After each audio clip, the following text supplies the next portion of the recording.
Hi കൂട്ടുകാരെ, പുതിയൊരു വീഡിയോയിലേക്ക് എല്ലാവർക്കും സ്വാഗതം.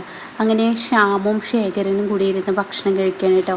ഈ സമയം ശേഖരൻ ഇങ്ങനെ കഴിക്കുമ്പോൾ പുറത്തോട്ട് ഇങ്ങനെ നോക്കുന്നുണ്ട്. അപ്പോൾ ശ്യാമ ചോദിക്കുക, എന്താ അങ്കിള്, ആരെയാണ് നോക്കുന്നത്? അല്ല, ഈ ഒരു കാഴ്ച സുശീല കണ്ടുവന്നാൽ ഈ വീട്ടിലൊരു പ്രശ്നം ഉണ്ടാവും. ഓ അതാണോ?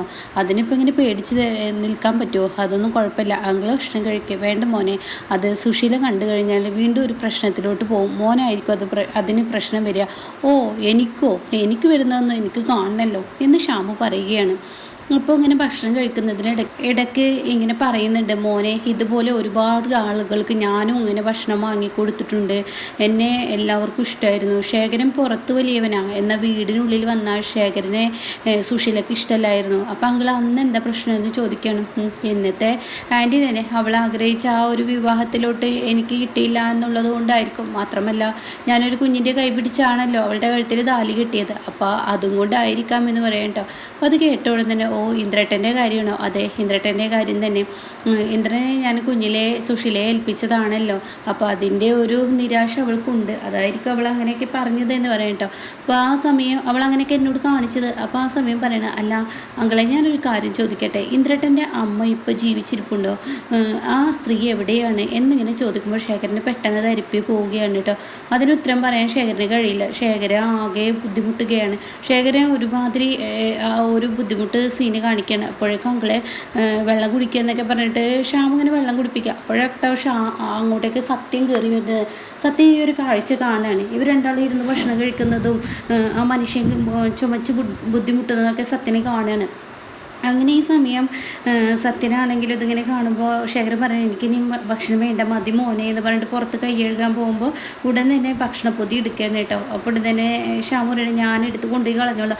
അത് കുഴപ്പമില്ല മോനെ, ഷാമോന് കഴിക്കണമെങ്കിൽ ഫുള്ള് കഴിക്കുക, എന്നിട്ട് അതിൻ്റെ പൊതിയും കൂടി ഞാൻ കളഞ്ഞോളാം എന്ന് പറയുമ്പോൾ, അത് വേണ്ട അങ്കിളുടെ ഞാൻ കളഞ്ഞോളാം, ഇല്ല ഞാൻ ചെയ്തോളാം എന്ന് പറഞ്ഞിട്ട് ആ പൊതി കൊണ്ടുപോയി കളയുകയാണ് കേട്ടോ. ഇതേ സമയം സത്യൻ വരുന്നത് ഷാമ കാണുകയാണ്. ആഹാ സത്യനോ എന്ന് ചോദിക്കുന്നുണ്ട്. അപ്പോൾ സത്യനാണെങ്കിൽ അകത്ത് കയറിയിട്ട് അവിടെ ചാവിയൊക്കെ തിരികെയാണ്. പക്ഷെ ചാവിയൊന്നും കാണുന്നില്ല. അപ്പോൾ സത്യം പറഞ്ഞാൽ ദേഷ്യം പിടിക്കുകയാണ് കേട്ടോ. അപ്പോൾ സത്യം പറയണേ, ഇവിടെ ചാവിയൊന്നും ഇല്ലേ എന്ന് ചോദിക്കുക. അപ്പോൾ ശ്യാമ പറയണേ, ഇല്ല ചാവിയൊന്നും ഇല്ല, ഞാനും ഒത്തിരി തിരഞ്ഞു. ഓ ശ്യാമേ സോറി, ഞാൻ എന്നോട് പറയാൻ മറന്നു. അമ്മ എനിക്ക് വിളിച്ച് പറഞ്ഞിരുന്നു ഇന്ന് ഇങ്ങോട്ടേക്ക് ഊണ് കഴിക്കാൻ വരണ്ട, അവരെങ്ങോട്ടോ പോവുകയാണെന്ന്. എങ്ങോട്ട് പോകുന്ന കാര്യമാണ് പറഞ്ഞത്. അപ്പം നീ സോനയ്ക്ക് വിളിച്ചില്ലേ? അവൾക്ക് 1, 2, 3 പ്രാവശ്യം ഞാൻ വിളിച്ചു, പക്ഷെ അവൾ ഫോൺ എടുക്കുന്നില്ല. അവൾ എന്നെ വിളിച്ച് പറഞ്ഞില്ല. അപ്പോൾ എങ്ങോട്ടാണ് പോയത്? അത് കുട്ടിക്ക് പോളിയോ കൊടുക്കാൻ അങ്ങനെ എന്തോ, അതിന് കുഞ്ഞിന് പോളിയോ കൊടുക്കേണ്ട ദിവസം നാളെയാണല്ലോ, അല്ലാതെ ഇന്നല്ലല്ലോ എന്ന് പറയുന്നത് കേട്ടോ. അപ്പോൾ ഇതൊക്കെ കേട്ടിട്ട് സത്യന് ദേഷ്യം പിടിക്കണേ. അങ്ങനെ ചാവി എവിടെയും വെച്ചിട്ടില്ലേ? ഇല്ല ചാവിയും വെച്ചിട്ടില്ല എന്ന് പറയാൻ കേട്ടോ. എന്നിട്ട് ശ്യാമ പറയണേ, അത് ആ മനുഷ്യനോടുള്ള പ്രതികാരമായിരിക്കാം ഈ ചാവി ഇവിടെ വെച്ചേക്കാത്തത്. പിന്നെ മാത്രമല്ല, എനിക്ക് വേണമെങ്കിൽ ഹോട്ടലിൽ പോയി ഭക്ഷണം കഴിക്കായിരുന്നു, പക്ഷെ ഞാൻ കഴിച്ചില്ല. കാരണം ഈ മനുഷ്യനെ ഇവിടെ പട്ടിണി കിട്ടിയിട്ടാണ് അമ്മ പോയിരിക്കുന്നത്. അപ്പോൾ ഞാനൊരു പൊതിച്ചോറ് കൊണ്ടുവന്ന് ഈ മനുഷ്യന് കൊടുന്നു കൊടുത്തതാന്നൊക്കെ ഇങ്ങനെ പറയാണ്. എന്നിട്ട് സത്യനോട് പറയണ, സത്യ എന്തായാലും നിങ്ങളൊക്കെ ഇങ്ങനെ ചെയ്യുന്നത് ഒട്ടും തന്നെ ശരിയല്ല. അമ്മ എന്തോ ചെയ്തോട്ടെ, അതിലൊന്നും തെറ്റില്ല. പക്ഷെ നിങ്ങൾ മക്കളെങ്കിലും ഈ മനുഷ്യൻ്റെ ബുദ്ധിമുട്ടും വിഷമങ്ങളൊക്കെ ഒന്ന് കണ്ടറിയണം. ഈ വീട്ടിലെ ഒരു സെക്യൂരിറ്റിയുടെ പണി പോലും ഈ വീടിന് കാവൽ നിൽക്കുന്ന അദ്ദേഹമാണ്. പക്ഷേ ഈ വീട്ടിലെ സെക്യൂരിറ്റിയുടെ ആ ഒരു നില പോലും അയാൾക്ക് കൊടുക്കുന്നില്ല എന്ന് പറയുമ്പോൾ വലിയ കഷ്ടമുണ്ട് എന്ന് പറയുന്നത്. അത് കേൾക്കുന്ന സത്യന് വലിയ വിഷമം തോന്നുകയാണ്. പിന്നീട് ഒന്നും നോക്കില്ല, സത്യം അവിടെ നായക്കൂടിൻ്റെ മുകളിലൊരു പൂട്ടിരിക്കുന്നുണ്ടാവും, അതെടുത്തിട്ട് സത്യനകത്ത് നിന്ന് പൂട്ടുകയാണ്. ഇതേസമയം വിനയനെയാണ് കാണിക്കുന്നത്. വിനയനോട് ലതികയും ലംബോദരനും പറയണേ, ഞങ്ങൾക്ക് നല്ല വിഷമമുണ്ട് മോനെ, നിനക്ക് വേണ്ടിയിട്ട് ഞങ്ങൾ അർച്ചന നടത്താൻ വേണ്ടി ആദ്യമായി ഒരു കച്ചവടം തുടങ്ങുമ്പോൾ അതിന് പോയിട്ട് ഇപ്പം നിൻ്റെ ആ CCTVയുടെ അത് മുടങ്ങിയപ്പോൾ ഞങ്ങൾക്ക് വല്ല വിഷമമുണ്ട് എന്നൊക്കെ പറയണം. അപ്പം നീ വിഷമിക്കല്ലേ, നീ വിഷമിച്ചാൽ ചീരി പോയതിൻ്റെ പേരിൽ നീ തകർന്നു എന്ന് ആളുകൾ പറഞ്ഞുണ്ടാക്കും. ഓ എനിക്കങ്ങനെ തകർച്ചയൊന്നുമില്ല. ഇപ്പോൾ ഞാൻ ദാസങ്ങളുടെ വീട്ടിൽ പോയത് ഞാൻ വേറൊരു കാര്യത്തിനും കൂടിയാണ്, അല്ലാതെ ഓർഡർ പിടിക്കാൻ മാത്രമല്ല. എന്നാലും നിനക്ക് കിട്ടിയ ഓർഡർ ആ പീതാംബരൻ്റെ ഓർഡർ തന്നെ ഇനി തിരിച്ച് കിട്ടുമെന്ന് നീ ഒന്ന് ആരോടെങ്കിലും അന്വേഷിച്ച് നോക്ക്. കാരണം എന്താണെന്ന് വെച്ചാൽ എനിക്കൊരു ഓർഡർ കിട്ടിയെങ്കിലല്ലേ തുടങ്ങി വെക്കാൻ പറ്റുള്ളൂ. അപ്പോൾ ഇത് കേട്ടോടെ തന്നെ വിനയം പറയണേ, ഞാൻ ചിലതൊക്കെ മനസ്സിൽ കുറിച്ചിട്ടുണ്ട്. എനിക്കെന്തായാലും ഒരു ഓർഡർ ഞാൻ ഒപ്പിച്ചിട്ടുണ്ട്, അത് ഞാൻ തന്നെ അങ്ങ് ചെയ്ത് തുടങ്ങണം. അതിന് എനിക്ക് ഇവിടെ ഓർഡർ കിട്ടിയിരിക്കുന്നത് എന്നിങ്ങനെ ലതിക ചോദിക്കുകയാണ്. അപ്പോൾ ഉടൻ തന്നെ പറയണേ, എൻ്റെ വീട്ടിൽ തന്നെ ഞാൻ CCTV ആദ്യം അങ്ങ് വെക്കും, അതോടുകൂടി വിനയനെ പച്ച പിടിച്ച് തുടങ്ങുമെന്ന് പറയാൻ കേട്ടോ. അത് കേൾക്കുന്നതിനോടുകൂടി ഇവർക്കൊക്കെ ഒരു സന്തോഷം തോന്നുന്നത്. അതുകൊണ്ടാണ് ദൈവം എന്നിലോട്ട് ഒരുപാട് ഓർഡർ എത്തിച്ചിട്ട് അതിങ്ങനെ തട്ടി നീക്കി കൊണ്ടുപോയിരുന്നത്. അപ്പോൾ എൻ്റെ വീട്ടിലാണ് ഞാൻ ആദ്യം CCTV വെക്കേണ്ടത്, എന്നിട്ടാണ് ബാക്കിയുള്ളിടത്തൊക്കെ വെച്ച് കൊടുക്കേണ്ടതെന്ന് പറയുമ്പോൾ ഇവർക്കൊരു സന്തോഷമാവണം കേട്ടോ. പിന്നീട് കാണിക്കുന്ന സുശീലയും സോനയും കൂടി ഓട്ടോ വന്നിറങ്ങുകയാണ്. ഓട്ടോക്കാരനോട് കൂലിയെക്കുറിച്ച് തല്ലൂടുന്നൊക്കെ ഉണ്ട്. അപ്പോൾ സോന പറയും, മതിയമ്മേ, വെയിൽ കൊള്ളിക്കാൻ വയ്യ, വെയിൽ കൊള്ളാനും വയ്യ, വാ അകത്തോട്ട് കയറാമെന്നൊക്കെ ഇങ്ങനെ പറയണേ. ആ സമയം സുശീല ഗേറ്റ് തുറക്കാൻ ശ്രമിക്കുമ്പോൾ സോന പറയാം, അമ്മേ ഗേറ്റ് തുറക്കുന്നില്ലല്ലോ.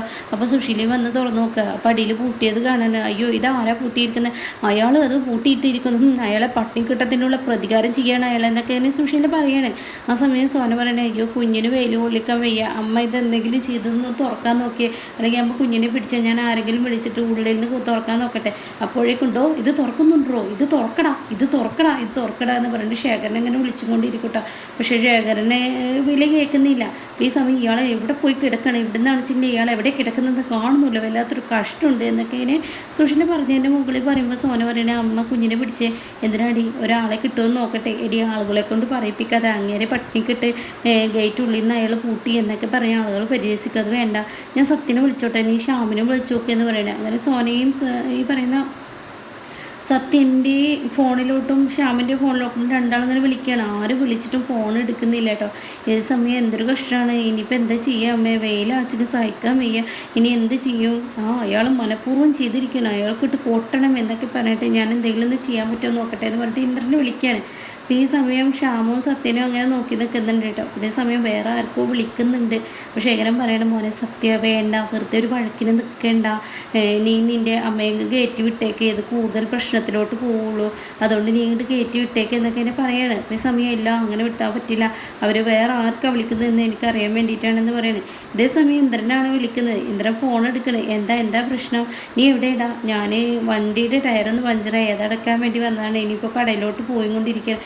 അപ്പം നീ ഈ ചുറ്റുവട്ടത്തുണ്ട്, ഉണ്ട്, അതെ ഇനി ഒന്നും ഇങ്ങോട്ടേക്ക് വന്നേ, അയാളില്ലേ, ഞാൻ സോനയും പുറത്ത് പോകുന്ന നേരം കൊണ്ട് അയാൾ ഉള്ളിൽ നിന്ന് ഗേറ്റ് പൂട്ടിയെന്ന് പറയും കേട്ടോ. ഇതേ സമയം ഇന്ദ്രനാണ് വിളിച്ചതെന്ന് സത്യനും അതുപോലെ ശ്യാമും മനസ്സിലാക്കുകയാണ്. ഉടൻ തന്നെ സത്യനോട് വീണ്ടും ശേഖരൻ പറയണം, മോനെ മതിയാക്ക്, സുശീലക്ക് ദേഷ്യം കൂടും, അത് വേണ്ട മതിയാക്ക് എന്നൊക്കെ പറയാം. അപ്പോഴേക്കും പുറത്ത് ഇന്ദ്രൻ വന്നിട്ടോ. അപ്പോൾ ഇന്ദ്രൻ വന്നിട്ട് എന്താ പ്രശ്നം, എന്തേ, അയാളില്ലേ, ഞങ്ങൾ പുറത്ത് പോയ പ്രതികാരത്തിന് അയാളുടെ ഉള്ളിൽ നിന്ന് ഗേറ്റ് പൂട്ടിയിട്ടിരിക്കുക, അത് കേൾക്കുന്നതിനോട് കൂടി ദേഷ്യം അടക്കാൻ കഴിയില്ല കേട്ടോ. അങ്ങനെ ദേഷ്യത്തോടു കൂടി അത്രയായോ, അയാൾ അങ്ങനെ വിട്ടാൽ ശരിയാവത്തില്ലല്ലോ, ഇന്ദ്രൻ തന്നെ വൃത്തികെട്ട സ്വഭാവമായി മാറണം കേട്ടോ. ഇന്ദ്രൻ എന്നിട്ട് തുറക്ക് ഇത് തുറക്കുന്നുണ്ടോ, മര്യാദക്ക് തുറക്കുന്നുണ്ടോ, അതോ ഞാൻ അങ്ങോട്ടേക്ക് വരണോ എന്നൊക്കെ പറഞ്ഞിട്ട് ഇന്ദ്ര വെച്ചെടുക്കുമ്പോൾ സത്യം പറയണേ, ഇനി മതിയാക്കാം എന്ന് പറഞ്ഞിട്ട് സത്യം വരുന്നത് കാണുമ്പോൾ ദേ അമ്മേ, സത്യനും ശ്യാമും ഇവിടെ ഉണ്ടല്ലോ, പിന്നെ എന്തിനാണ് എന്നെ ഇങ്ങോട്ടേക്ക് വിളിച്ചു വരുത്തിയത്. അപ്പോൾ അത് കേട്ടോടെ തന്നെ ഞങ്ങൾ രണ്ടാളും അവരുടെ ഫോണിലോട്ട് വിളിച്ചതാണ്, പക്ഷെ അവർ ഫോൺ എടുക്കുന്നില്ല എന്ന് പറയണ്ടോ. എന്നിട്ട് സത്യനാണെങ്കിൽ ഗേറ്റ് തുറക്കുകയാണ്. ഗേറ്റ് തുറന്നുകൊടുന്നിട്ട് സത്യനോട് ചോദിക്കുക, എന്താണ് ഈ കാട്ടിക്കൂട്ടുന്നത്. അപ്പോൾ ഉടൻ തന്നെ, എടാ നീ എന്തിനാടാ ഗേറ്റ് പൂട്ടിയിട്ടത്, അയാൾ പറഞ്ഞിട്ടായിരിക്കില്ലേ നീ പൂട്ടിയിട്ടത്. അത് കേട്ടോടൻ തന്നെ സത്യം പറയണേ, അല്ല ഞാൻ ആര് പറഞ്ഞിട്ടല്ല, നിങ്ങൾ എന്ത് പണിയാണ് ഇവിടെ കാട്ടി വെച്ചിരിക്കുന്നത്, വീടിൻ്റെ താക്കോൽ ഇവിടെ വെക്കാതെ പോയത് എന്തിനാ.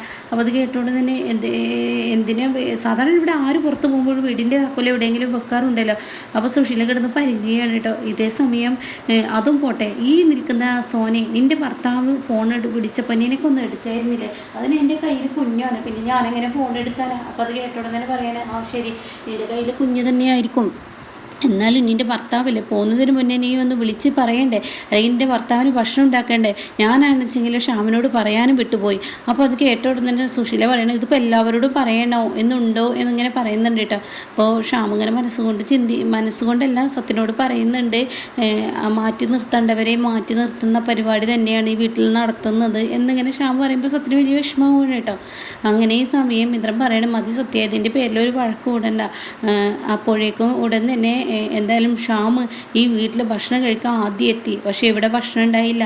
പിന്നീട് അദ്ദേഹത്തിന് ഭക്ഷണവും വാങ്ങി ശ്യാമും അദ്ദേഹം കൂടി അപ്പം അയാളാണില്ലേ ഈ ഏഷണിയെല്ലാം നടത്തിയത്, വെറുതെ അല്ല, അയാളാണില്ലേ ഈ കുത്തിരിപ്പൊക്കെ നടത്തിയത്. അപ്പോൾ അയാളുടെ വാക്ക് കേട്ടിട്ടല്ലേ ഞങ്ങൾ ഈ പണിയൊക്കെ ചെയ്തതെന്ന് പറയുമ്പോൾ ഉടൻ തന്നെ ശേഖരൻ ഇങ്ങനെ നോക്കട്ടെ സുശീല. അപ്പോഴേക്കും ഇന്ദ്രൻ പറയണം, മതി നിർത്തിയേക്ക്, ഇവിടെ ഈ സംസാരം നിർത്തിയേക്ക്, വാ നമുക്ക് പോവാം, നിങ്ങൾ എൻ്റെ കൂടെ വരുന്നുണ്ടെങ്കിൽ ഇപ്പം അങ്ങ് പോരേ എന്ന് പറയണേ. അങ്ങനെ സ്കൂട്ടിയിൽ ഒരു 3 പേരും കയറി പോകുമ്പോൾ സുശീല കാലി തുള്ളി ശേഖരൻ്റെ അടുത്തോട്ട് പോവാണ് കേട്ടോ. അപ്പോൾ ഇങ്ങനെയൊക്കെയുള്ള ഒരു എപ്പിസോഡാണ് ഇപ്പോൾ ലാസ്റ്റ് വന്നിരിക്കുന്നത്.